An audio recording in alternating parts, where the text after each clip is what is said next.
From WXXI News, this is Connections. I'm Raquel Steven.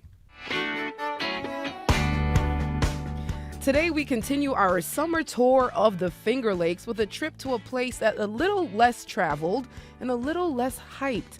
But that's part of what people say makes it magical.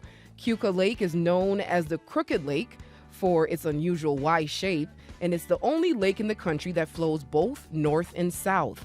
It's ringed by small, proud communities, Panyan, Hammondsport, and Branchport, each with their own stories.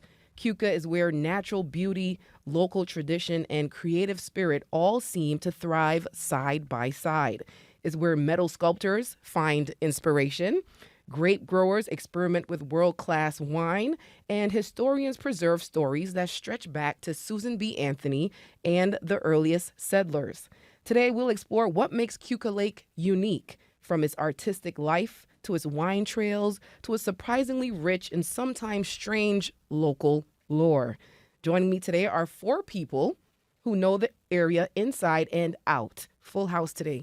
In studio with me, I have Sam Kastner. He is a local metalwork artist. Hi, Sam. How are you? Good morning. Good afternoon. Good afternoon.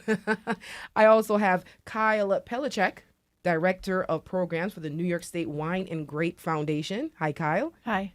And Angela Mattoon, the office manager for Wise Winery? Weiss. Proper German pronunciation. Weiss Winery. Okay. And I'm not sure if she's on the phone. Is she on the phone? Yes? Okay. I have joining me remotely on the phone is Trisha Knoll. Are you there, Trisha? Yes. Yes, Trisha is the director of the Yates Yes, County History Center. Thank you for joining me, Trisha. Thank you. Thank you, Trisha.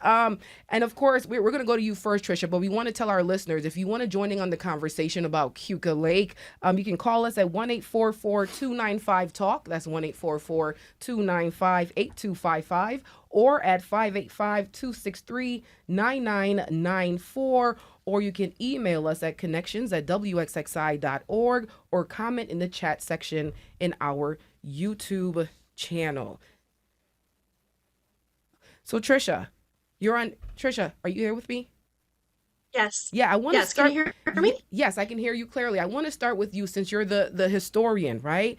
Panyan has an interesting name, a compromise between Pennsylvanians and Yankees. Can you tell us more about how the town came to be? Yes. So that is correct. There were a lot of early settlers from Pennsylvania that came up with a religious group called the Society of Universal Friends. There were also a lot of people from New England. The nickname for New Englanders back then was Yankees. So they did have a town meeting and decided to come up with that Penyan as their town name after several other names didn't work out very well. It was not the first community founded in Yates County, but it was founded in the late 1790s. By 1813, it was a relatively established village, and in 1823, when Yates County became its own county, it was chosen as the county seat. Oh, wow. Okay. And I know Susan B. Anthony has some history there as well. In 1855, the Women's Rights Convention to the rise of the Mennonite and Amish communities. What is one of your favorite tidbits of the local lore at Keuka? I think you just mentioned it actually. I think it's very important that Penyan was the site of one of the women's rights conventions. I know the really famous one is in Seneca Falls, but there were several after that. The women's rights movement went all the way up through 1919. So Susan B. Anthony did come here several times. She stayed on Main Street, and she spoke in a what was called the Wesleyan Methodist Church, is where the convention was. Frederick Douglass also spoke there, as did Ernestine Rose. So that that women's rights convention had quite an array of famous reformers. So we know about the Penn Yan, we know about Susan B. Anthony. Trisha, can you tell us something that we don't know about Cuca Lake and its past? Well, Yates County is actually the site of the permanent settlement of the Society of Universal Friends. So that was the first permanent group of non-Native American settlers in what is now Yates County. They were a religious group that founded in 1776 in Rhode Island, and they were founded by a person who went by Public Universal Friend.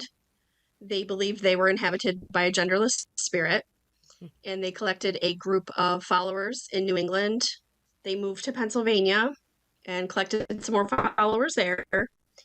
And then, as soon as this area was open for settlement after the Revolutionary War in 1786, people from that society started to move up here, and the Friend moved up here in 1790. So our first permanent group of non-native settlers was a religious group that we believe was the first religion founded in the United States after independence. Oh, My wow. family Yeah. moved here with Jemima Wilkinson. She's talking about the Universal Friend. Wow. So Sam, you know a little bit about this history. Not as well as she does, Yes. but I do know that Kastner family, two brothers moved here with her and settled in before it was Yates County. Yeah. So what has your family? What are some of the stories that have been passed on through your family? I mean, I am not a storyteller. My father, he's probably chuckling right now. He knows them all. But yeah, two brothers are buried at one of the older cemeteries is the City Hill Cemetery on Route 14, part of the major wine route on Seneca Lake. And those two brothers, there's two families of Kastners, and we all know each other very, very well. My kids are I believe, the ninth generation on our family farm. And it goes back to when we had steamships on Cuca Lake with locks along the outlet trail, mills, flour mills, lumber mills. I believe my family may have owned one or more of those mills as well. Wow. So we need to preserve you. Is that what you're saying? Trisha, I want to talk about Penn Yan, right? Because I know Penn Yan is going through some new revitalization efforts. What has downtown Penn Yan been like historically? Well, originally, Penn Yan was a very tiny village. It was a very remote. In the early days of the county, it wasn't the main community. And Sam's correct. The Kastners have been in Yates County all along, and the first community would have been over near City Hill, like you mentioned. And that area got developed first. So Penn Yan was really an afterthought. It wasn't until later that land was donated to the county that they decided to build the county courthouse there and make it the county seat. So it wasn't really early on a very important community. By the middle of the 19th century, though, I think due to merchants and the canal being there and all those mills, there was a pretty wealthy community of merchants in Penn Yan, and you can see that downtown. A lot of the houses, the old houses, are big, beautiful mansions that were built in the 19th century. And like most rural or agricultural communities, it's had its ups and downs. And right now, there was one of the grants for downtown revitalization, and it's doing really well. Yeah. And Cuca Lake is the only lake that flows north and south, right? What does that mean for industrialization, for the economy? What does that mean if the lake flows both north and south? What's the benefit of that, Trisha? What were the benefits? Well, the lake does flow both ways because of the shape of it being a Y. So there's those two branches where it can flow in two different directions. So really, a lot of the industry on the lake, early on there was fishing, the steamboats. People were able to use the lake to transport goods and materials and people a lot easier than on the roads being very bad. But really early on, the Cuca Outlet and also the Crooked Lake Canal that were built to connect to Seneca Lake allowed a lot of shipping to happen between the lakes, which was really important. Once you get to Seneca Lake, you can travel to the rest of the world Wow. by a boat. We need to get you a historian badge, Sam. So I want to talk about Hamonsport, right? That's the most southern tip. And Hamonsport has been named the coolest small town in America. This is a question for all of you. Why do you think, if you've been to Hamonsport, why do you think it's been called the coolest small town?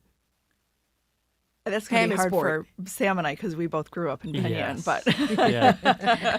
I grew up close to Hammondsport, so maybe I can speak to that. But it has a lot of history. It has a lot of sense of community.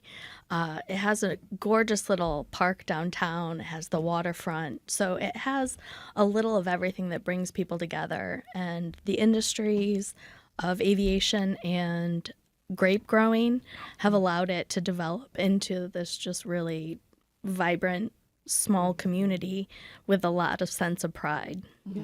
it's actually the historical home of viticulture in the Finger Lakes. We've been growing grapes, started in Hammondsport in 1829, so almost 200 years now. Really a thriving wine region prior to Prohibition, and that all started in Hammondsport and around Cuca Lake. The coolest, Sam. Finger They're Lakes pretty- Boating Museum, Glenn Yeah. Curtis Air Museum. I believe he was the first to fly. Whether the Wright Wright brothers were or were not, I don't get into the argument. But it's a picturesque Hallmark, movie. Yeah. The holidays, it's all lit up. There was just an arts craft fair in the square. Restaurants are great, and it's right on the water, so you can bring your boat, take a walk. Or an airplane. They do the Or seaplane. an airplane, yep. Is it the watermelon drop or something like that? Where they have there's an event that happens, and see, this is what happens when you have someone who doesn't live in Hammondsport talk about the events down there. But there is an event where the seaplanes, it's a part of the celebration of the aviation history in Hammondsport, where there's targets in the water, if I'm not mistaken, and they have to drop watermelons from the planes and see how close they hit. Someone needs to. We can Google it. Can we fact check? There are a lot of small town events they have throughout the summer, and they also try to keep it going throughout the winter for the community. It's a big in terms of tourism, but also there's a strong community presence throughout the year. Hammondsport, the coolest small town in America. And for people exploring the region, what are some of the hidden gems or must-see historic sites along the Cuca Lake? Mr. Historian over here. So I pedal a lot, Yeah. and I go out Skyline Drive to the very top of the bluff. And when you get to the end, you can see Hammondsport. You can kind of look back a little bit and see Branchport and Hammondsport, or Penn Yan, but it's kind of like a sky view of bird's eye view of the lake. Wow. And out there's Garrett Chapel Yeah. that is beautiful stained glass, dedicated to one of the sons of the Garrett family Historic that's stone out. chapel. Yep. out on the bluff. Live music. Sometimes you can get a wedding venue there. Yeah. Extremely private. No parking. It's up a steep hill. seasonal limited use road. But it is accessible. It's open to the Accessible to the public. And public. during the Yep. summer, I think they do still do Sunday services out there. So people can go out and enjoy the chapel and the church and also get a sermon in. Yeah, Kyle, what would you recommend if someone, a tourist, Get a boat and get out on the water. get a boat? Yes. But within reason, understand what you're driving as well. So unlike Sam, I don't have a long family history, but I did grow up in Penn Yan and have the great fortune of spending many, many years on the east side of the bluff, which is not arguably, but clearly the best side of the lake. But it's the opportunity to get out on the water. Cuca really provides the best lake life experience, in my opinion, compared to some of the other lakes. It's smaller. You can navigate, depending on how quick your boat goes, from one end to the other. There are restaurants and bars accessible by water. It's a clean lake. It's beautiful to swim in. The temperature is practically bathwater at this point. Wow. It's calmer than it's more some calm, of the other absolutely. lakes that are larger. There's a yacht club right off the bluff. So the part of Cuca that sticks down that forms the Y is called the bluff. So there's the east side, there's East Bluff Drive, there's West Bluff Drive, then there's East Lake Road and West Lake Road. It gets kind of confusing. But heading down the west side between Branchport and Hammondsport is the Cuca Yacht Club. And so there's Sunday sailing regattas that you can see, because not only does the lake flow in two directions, but that's also where the wind changes significantly. So it's a good sailing spot. Wow. I read an article and I wanted to just read some of the responses that some people that were quoted in the article said, what they said about Cuca. And I will have you, all of you respond, including you, Trisha. One person said, Cuca Lake is so beautiful and clean and pure. Another person said, for me, it is a place to recharge my batteries and reestablish balance. And one more person said, this is the next Napa. The wine connoisseur over here said, yeah. Angela. I think what we are looking for is providing a wonderful tourism experience to the people that visit. But I think we also kind of like it being a hidden gem of sorts. Yeah. Interestingly, with COVID, I think a lot of people, local people, started to discover the Finger Lakes more and more because they were supposed to be in France or supposed to be in Italy, and they took a closer trip to the Finger Lakes from New York City, from Philadelphia, from Cleveland area. We do get a lot of tourists there, and I think COVID really opened people's eyes to the potential that the Finger Lakes has. So it's a nice alternative. If you want to go to France but can't make it, you can go Yes. to Our Cuca wines are going to be Finger much Lakes. more comparable to European style wines. Cool climate. I mean, we are not Napa. We don't make Napa style wines. Napa wines are beautiful in their own right, but ours are very distinctive.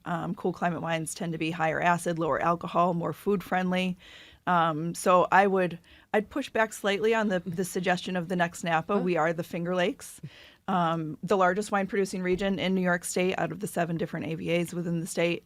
And again, Cuca is the heart of winemaking in the Finger Lakes, and it's a good reason to come and visit. And the wine region itself is the reason that the tourism has actually grown significantly since there was the Farm Winery Act in 1976 that did a number of different things, but it allowed wineries to actually sell their own product rather than having to sell it to a distributor and then purchase it back, which gave the opportunity for tasting rooms to grow. And before the 76 legislation was passed, there was maybe a handful of wineries, Dr. Constantine Frank on Cuca Lake being one of them.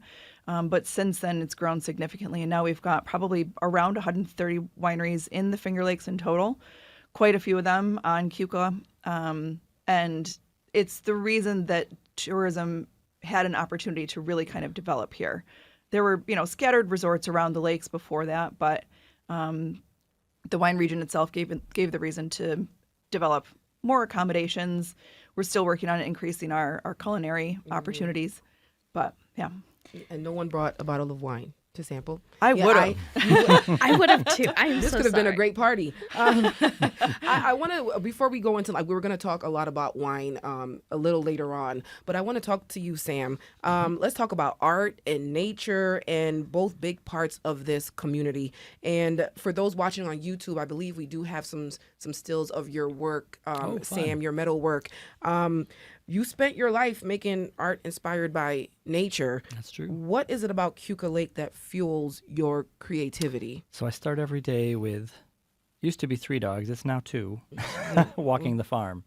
That's how I ground. That's how I overlook Cuca Lake. Our farm is, I think we're about somewhere in the 300-acre range. And at one time we owned right down to the lake shore. We still have 300 feet of natural beach, but at one time we owned maybe close to 2 miles.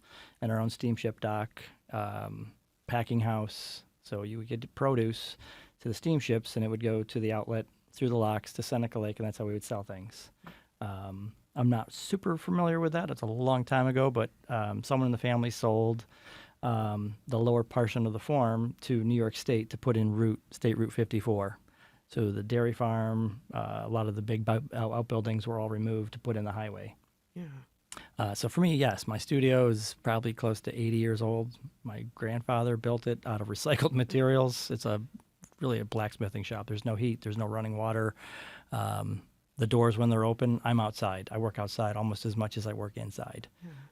And growing up, my mom used to threaten to cut the cord off the TV. So my brother and we were outside all the time. I think that's lost now, isn't it? It could be. Yeah. I think definitely. I have 4 children. When that COVID struck, we were lucky. We were outside pretty much every day. Yeah. We didn't have cabin fever. We were able to do our own thing. And the waterfalls. We have big gullies on our property and just natural waterfalls, ferns. You know, I spent a lot of time in Northern California where the ferns were 18 feet tall and the redwoods were just as beautiful here. It's a different kind of beauty. Yeah. Mm-hmm. And your artwork kind of just camouflages into the scenery, right? Yes. One of the goals is to make it so that it's a part of the environment, Yeah. part of the, influences the architecture. Is as the tourism was getting bigger and bigger, a lot of the original wineries have hired me to do something to kind of set them apart from their neighbors. So they all kind of work together, and it's become a very large public art trail. Seneca Lake, Keuka Lake. I could list the wineries, but we'd be here. There's a lot of great, It's fun to folks. drive around, just be like, Sam did that time. Sam did that. Sam did that time. Yeah. Sam made So that. we know Sam's work. Oh, And absolutely. What tell us about his work? Why is his work so distinct that we know? What do you do? What does Sam do? I'd say personally, I look at the stuff that he does, and you can see movement. You can see the feeling that he put into it.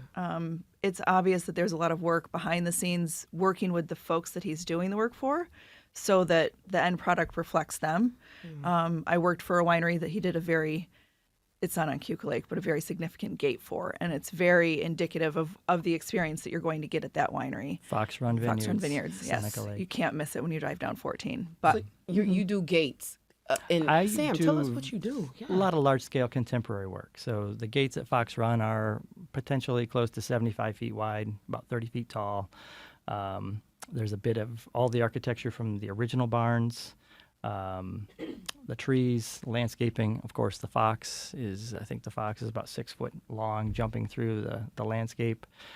They're solar powered, so we have really nice lights. As you go by at night, it's a completely different experience where the whole landscape is lit up. The landscaping is all natural pollinators, promoting our monarch butterflies, which I think they're still on the extinction list potentially. So educational.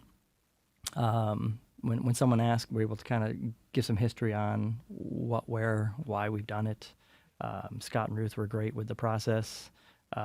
Red Tail Ridge, just down the street neighbors. There's a whole line of very large, very supportive local wineries that wanted something that was maybe that Napa style, but our own sort of roots here in the Finger Lakes. Yeah, don't get Kyle started. Don't say that. So, Sam, what would you consider your signature? Because each artist has their signature where you know that's their work. What is your signature? Originally, I went to school at Alfred University, so it's about 45 minutes, maybe, depending on how you're driving, an hour to south of Hornell, and I started making spheres. So very large balls out of anything I could find. Silverware, nickels, nails, horseshoes. A lot of my early collectors have those pieces. And now I've kind of evolved into organic flora, fauna. So I do a lot of educational pieces with animals. Last year, I had a wonderful commission from the Cayuga Nation where I made the 5 clan animals, heron, wolf, bear, snipe, and turtle. And they are very large pieces that sit on the Ludovico Sculpture Trail in Seneca Falls. So what role? I believe artists have a very important role in the Finger Lakes. What role do you think artists play in this region? Well, for me, I'm trying to capture a little bit of education. So to design and build those 5 animal sculptures, I had a class at the Dove Block, the Art Center in Geneva, and potentially 20, 25 students for a week. We studied those animals, the shapes, the forms. We made them out of recycled cardboard, and they became life-size. We used refrigerator boxes and cut all the pieces, and that was how I started the inspiration for that body of work. My son, Rourke, is 20 years old. He's now a business partner, and the two of us now sort of work together to bring those cardboard shapes to life in metal. Wow. Important question for you, Sam. Are there places around the lake that have a special energy or story to them that only artists can see? I think anywhere you can see a sunset. So I grew up on the east side, where Kyle was on the wrong side. She gets a great Debatable. sunrise. I get a great sunset. And I make it, a part of every day is to sit down and just watch that happen. And then as the stars come up, being an artist, I don't have a normal schedule. I kind of go when I'm sort of inspired. And a lot of times, like this time of year, I'm out on a boat very late. So yeah, I think the spots are all around us. I love the gorges.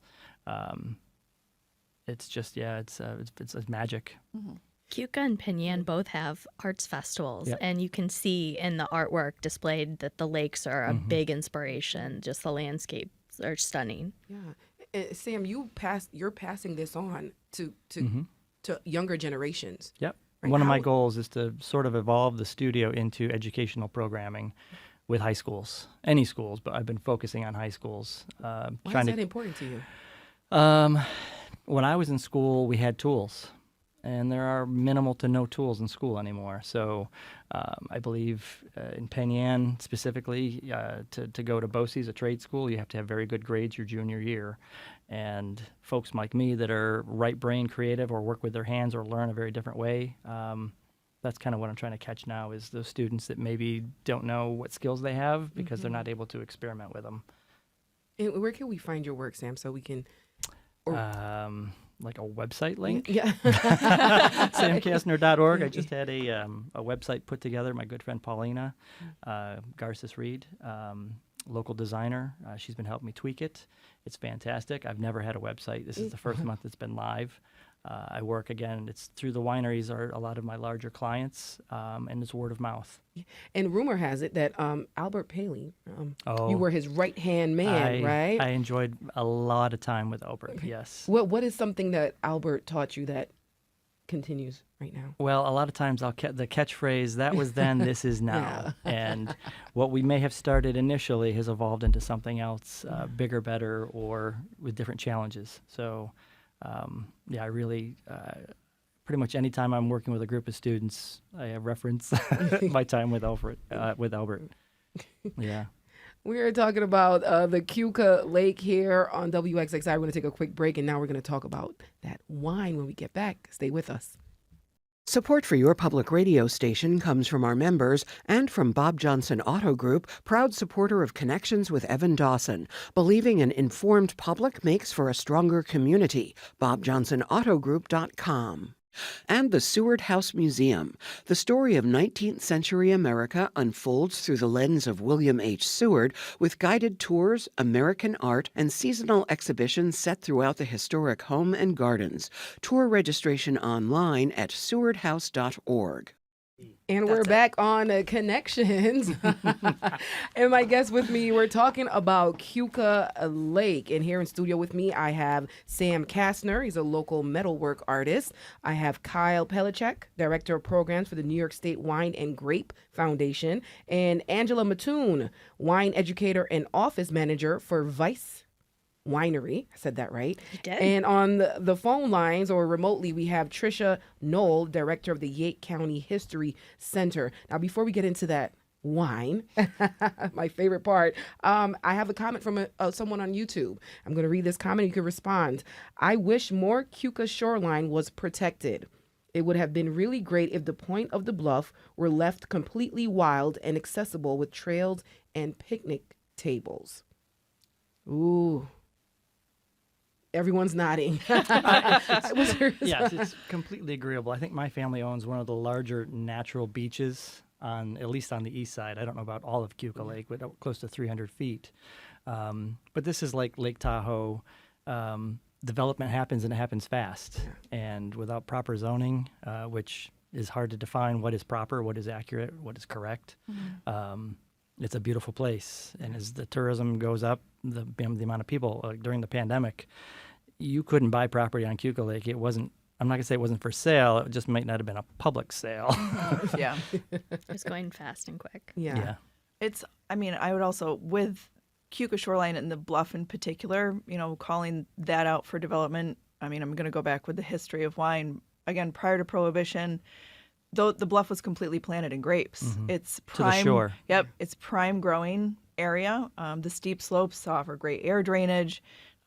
You've got both morning and afternoon sun, so the best of both worlds, the east and the west side. There's some folks in the wine industry who would love to see. There are still some vineyards out there, but not anywhere near what it used to be. It's tough. The balance between publicly enjoyed nature and privately enjoyed nature is always a push and pull. Yeah, Trisha, I would love you for you to respond to that. What do you think about the YouTuber's comment? I think it's Sydney is her name, and she wished more Keuka shoreline was protected. Yes, I think a lot of people agree with that. And as Sam said, development happened very fast, and it did. I mean, noticeably so within the last few decades. It looks different. Um, I think, originally people used the lake as a workspace before sort of the concept of using it for leisure.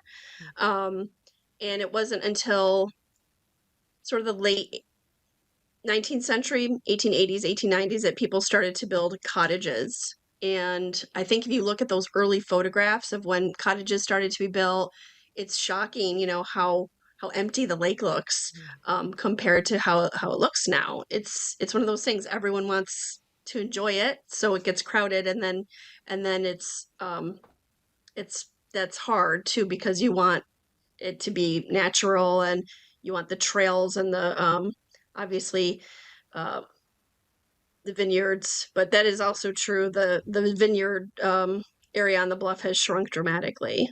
We have photographs from just a couple decades ago where it's noticeable. Oh, So it's one of those things that's hard because everyone wants to enjoy it, but then it's hard when it gets crowded. Thank you, Trisha. I have a caller on the line. His name is Hoover, I believe, from Pittsford, and he's writing a book about Keuka Lake, and he doesn't think the guests are saying enough about Keuka. Hoover, are you on the line? Yes, I am. Are Yeah. you there? I am. I'm here. We can hear you. Tell us, Hoover, what are we missing? Well, one thing you won't miss, you don't want this turned into Napa Valley because you don't want 29 buses going up and down Route 54 either side of the lake and pulling into any winery. Fortunately, most of the wineries have signs up that says no tour buses, but like Fox Run, they take tour buses, and some of the bigger wineries do. But I just took a friend of ours from St. Louis. She's my wife's sorority sister, and she's never been up in the Finger Lakes. And on Monday, we drove her down to, we started at Fox Run, then I drove over to Pan Yan and showed her some of the developments in Pan Yan, a couple of the breweries. And then I took her to the Swits for lunch, and she was sitting there. I don't know how she ate because her mouth was open the whole time, just looking at the beautiful scenery. Wow. And then from there we went over to see our friend Megan Frank at the Dr. Frank's winery and shared a bottle of a rosé of Pinot Noir. I'm sitting on the bench overlooking the beautiful view looking north. So there's so much to say, and an hour doesn't give it justice. But I can tell you, I retired from Cornell a number of years ago, and what I've done is taking up writing fiction. I've written a trilogy of a family in the Finger Lakes, and I know the Finger Lakes like the back of my hand. My dad was a salesman. His region was the entire 10, 11, 12 Finger Lakes, and I rode with him as a kid, and he took me around the back roads. When I drive from Branchport back to Pittsford, I go down Italy Hill and come into Naples sometimes just to go to, a certain restaurant, or I can. I don't need a map around the Finger Lakes. I know all the back roads and the single lane roads and everything, but you don't just get that overnight. So I have a lifetime of experience. So my third novel was in the trilogy of the family. It was about Seneca Lake, and it was about a fictional winery that they're run by a family that is also part Canadian. And my current book is not going to be part of the trilogy. It's a separate new story, and it's about the fictional grandson of the Cornell graduate of 1908, Kenneth Roberts, who wrote one of the best historical fiction books ever in America. It's called Northwest Passage. Yeah. And if you haven't read it, listeners, I suggest you read it. It'll educate you and it'll knock your socks off. Anyway, I'm writing a story about his grandson, a fictional grandson. And he's going to be on the faculty at Keuka College over on the west side of the East Fork. And we're going to be talking about some things that have to do with Ithaca, Cornell, Ithaca, Keuka College, some of the other institutions around the Finger Lakes. But it's set in the late 1980s, early 1990s. So it'll be ready in about 6 months. Okay. But Hoover, we want to actually have the guest before the hour wraps up. We want to have the guest talk about the wine that you're mentioning. Please, thank you for taking my call. I appreciate it. You guys are got an interesting program. We need more of this too, by the way. Yes, thank you for calling. Thank you, Hoover. I believe I think Kyle sent him. Right? He said it's not Napa. Do not consider Napa. Got a ringer, Kyle. Let's talk about the wineries. Keuka Lake is home to one of the smaller wine trails in the region, but it punches above its weight. There are 24 wineries now and a long legacy that dates back to Dr. Constantine, who pioneered grape growing here in the 1950s. Now, Kyle, let's start with you. What makes a Keuka wine trail distinct from the others in the Finger Lakes? So Angela might actually be able to answer more specific questions about the Keuka Lake Wine Trail. Sure. Since Vice is a member. Yeah, so our history actually goes back way to the first bonded winery in the 1800s, Pleasant Valley Winery, which is still functioning in Hammondsport. And then Dr. Constantine Frank did a lot with the history to bring vinifera grapes specifically to the Finger Lakes, whereas before it was a lot of native and hybrid varietals. In terms of the wine trail, it's a small wine trail, but the idea behind the events that they are currently doing, and this is a little bit different model, is to give really in-depth experiences with the key winemakers and owners of the facilities. So when you go on a wine trail event at Keuka, you get to speak with the winemaker, you get to go through production. It's not just a stop and sip. Yeah. You really get an experience with the people that are making the wine. Yeah, and Angela, tell us about Vice Winery. Vice is a relatively new winery in the area, considering all the history. It was established in 2017. Ashley and Peter Vice are our owners. Ashley's a native of the region, grew up in Hammondsport, and Peter is from the Mosel in Germany, hence the name Vice. He's sixth-generation winemaker from the Mosel region. Zell, Germany's his hometown. And it started out very small in a little one-room schoolhouse. Ashley did all the tastings. Peter did the winemaking. Ashley did some of the winemaking too. But it was a husband and wife team. And over the past 5 years, especially, they have grown exponentially. Yeah. They've done a lot of construction, new tasting room space, new production space.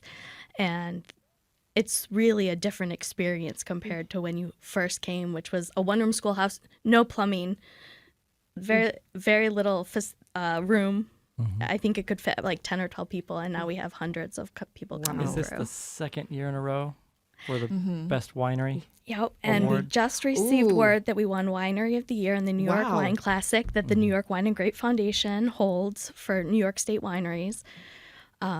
So we've won the Winery of the Year, which is a culmination of the wines as a whole. So it's an average score, essentially, of all the wines that you submit to this competition. Yeah. So you're being so humble. So Vice Winery. So you talk about the experience, right? Can you elaborate on what that experience entails? Well, in the last 3 years, if you were coming, it would have been different every single time. It started off, and we still have people come in every day that are like, I was here back when it was the schoolhouse. And we love hearing those stories of people following us year over year. All the more reason to come back again and again. Yes. So now we have this beautiful new building, a lot more space. We still have our main tasting bars along the lake so that you have a view while you're tasting, but we also have opportunity to do self-guided flights outside so that you can have a family-friendly experience as well as an educational one if that's what you're looking for. And dog-friendly. Yeah. Yes. Really important. Kyle, I want you to elaborate on what makes Keuka Lake so the place to be for wineries like Vice to thrive, to go from a schoolhouse to something so extravagant. So I'll preface this with, I will drink Finger Lakes wine, New York wine, growing up on Penn or on Keuka Lake in Penn, it's hands down my favorite lake for a number of reasons. The historical value to the Finger Lakes wine region, like I mentioned earlier, original vines planted in 1829. And while the Dr. Frank story is the story that most people know and understand, we've got so much more depth in history. Prior to Prohibition, Keuka Lake itself was actually the second largest sparkling wine producer in the country. So Napa, take note. We actually had winemakers coming over here from Champagne, France, and they were using heirloom or native and hybrid varieties more back then. There was vinifera prior to Prohibition. That's the traditional European wine grape, your Rieslings, Cabs, things like that, Chardonnay. But yeah, prior to the turn of the century, we actually had about 50 wineries in the Finger Lakes. And Keuka Lake itself, Pleasant Valley, like Angela mentioned, actually took a sparkling wine over to the World Fair in Austria. It was in the 1870s, I think, and it won World's Best Sparkling Wine. Wow. And earned the nickname by a Boston entrepreneur as Great Champagne of the West, which is now why it's still called Great Western Champagne to this day. Yeah. Wasn't it a native a Catawba? It was Delaware, if I'm not mistaken. Delaware. Yep. But Yep. it wasn't a European varietal. Yep. It was. My entire youth was Labrusca grapes, which are not vinifera. It's the Concord, Niagara, the Cognac. The ones that are used in grape pies, Grape that grapey pies, flavor. grape Yep. jellies. Yep. But there's a huge revival these days of winemakers using those grapes, which I think, we've started calling them more heirloom style grapes because it's just more rooted in the tradition. But again, post Prohibition, at that point, most of the non-vinifera that was growing in the region was primarily what was still growing really well. And that's where Dr. Constantine Frank comes in. He and Charles Fournier, another gentleman's name who you hear usually in conjunction with Constantine's name, sort of came to this area and looked around and said, there is an opportunity to grow vinifera, those traditional European wine grapes here, where a lot of folks would say it was just too cold. And proved everyone wrong, essentially. And that was really in the 40s and 50s. And that's where they call Constantine the father of the vinifera revolution, essentially, which really helped put Finger Lakes wine back in a place of recognition with fine wine, because these days, generally, fine wine leads with vinifera. And so that's given the rest of the region an opportunity to sort of grow from there, but all rooted around Keuka Lake to start.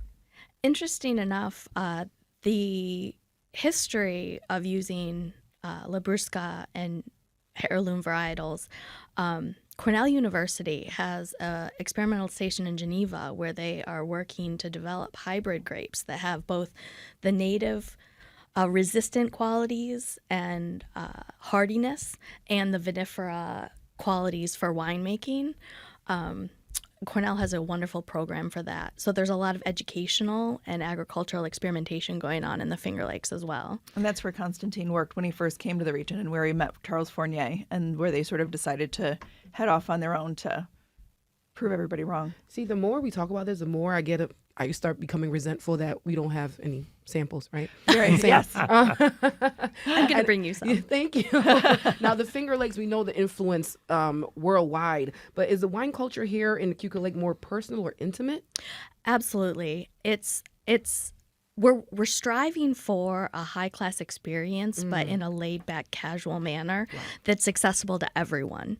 And I think the wineries on Keuka Lake really exemplify that. They're very welcoming, whether you're a newbie and it's your first wine experience, to those that have traveled all over the world to Napa and Bordeaux, and that come here expecting like a high-class experience. And there has been a lot of investment on Keuka Lake into facilities that allow us to bring in some people that normally wouldn't think of the Finger Lakes as a destination. Well, I know I have a caller right now that wants to respond to this. Edgar Middlesex wants to add a tidbit about Keuka. Edgar, are you on the line? I am. Can you hear me? Yes, Edgar, yes. Come on, join in on the conversation. What would you like to tell our guests and our listeners? I just wanted to add this one thing that makes, for me, Keuka Lake stand out over all the other Finger Lakes is its sense of scale. because the lake is narrower and the hills are steeper, it has a much more intimate and cozy feeling than Seneca or Cayuga or even Canandaigua, because those are wider and the hills aren't as steep. So the combination of steep hills and the narrow lakes in Keuka gives that a whole totally different feel from the rest of the Finger Lakes. And I love Keuka Lake and Hammondsport for that reason. Thank you very much for letting me throw that in. Yes, thank you. Thank you, Edgar. I want to remind our listeners, if you do want to share your experience at Keuka Lake, you can call us at 1-844-295-TALK or at 585-263-9994, or just email us at connections@wxxi.org. For all of you, what's something most visitors might overlook? A grape, a tasting room, or a view that you think really captures that Keuka spirit?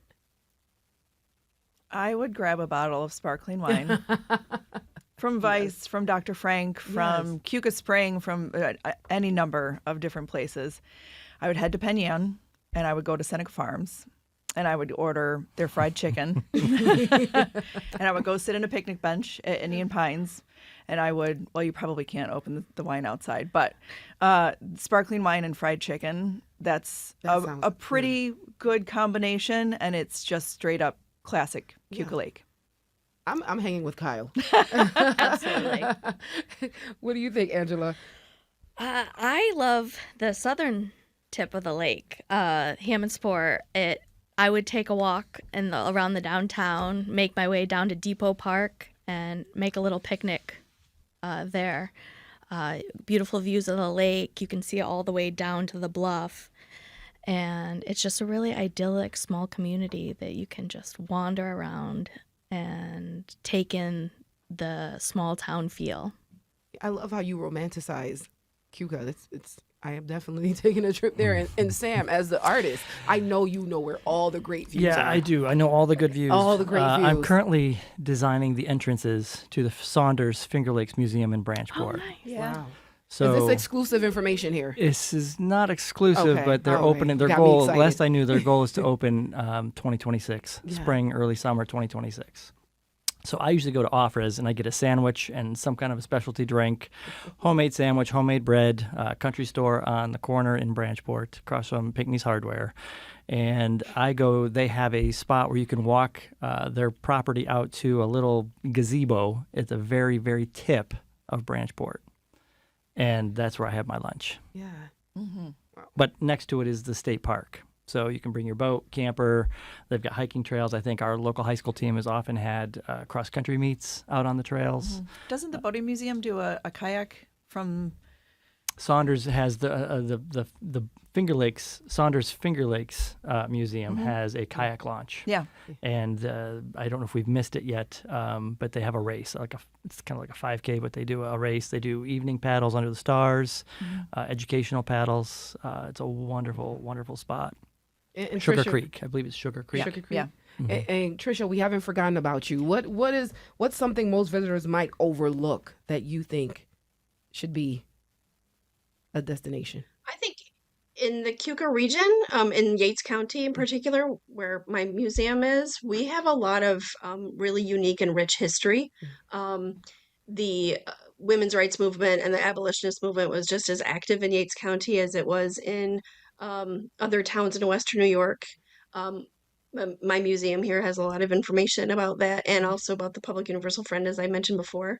I think having no major cities on Keuka Lake leaves it really unspoiled, and you can see the agricultural heritage really well when you're driving around in the country. And I think a really good view is from a historic home called Esperanza, which was built by the Rose family, and it's now a restaurant. But that's up on the bluff, and you can see all the way down the lake. Really incredible view. Wow. The Great. gentleman that called in, having the higher hills, Yeah. you can drive along the lake on a lower lake road at a very slow pace, 20 miles an hour, dog friendly, people are out on their bikes. But you can also run parallel up on the top of the hill, and you'll have an amazing view of the entire skyline looking down at the lake. Pick almost any of the roads that come down to the water from there too. Yep. Bellis, Silsby. Italy Hill, excuse me, over in Branchport, and you're going to get a stunning view. But you can't miss some of the winery views. You know, Vice has a beautiful view straight forward of the bluff, right across the street from the Switz. Living Roots. Living Roots has a McGregor, stunning view. You can see almost up Barrington both branches. Cellars. Yep, yep. So many options for our listeners. Before we wrap it up, quick, all of you. Keuka is often called small but mighty. What gives this place its strength? It's history. It's history and sense of community. Community. I Community. think everybody Yep. would help everybody. Anyone that's local. If there's someone broken down, we'll take turns helping, pulling over, make sure everyone's okay. Agreed. Yeah. Yeah.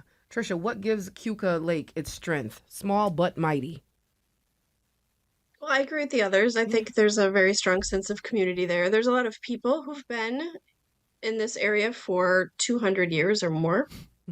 And I think there's obviously a lot of newcomers too, but I think people in the community are always very kind and welcoming to them.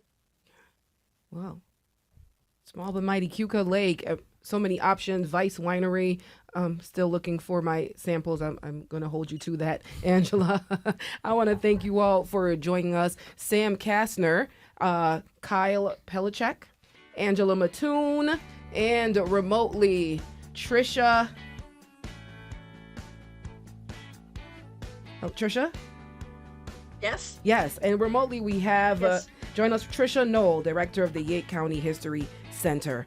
Thank you guys for telling us all about Keuka, and thank you to our listeners for supporting public media.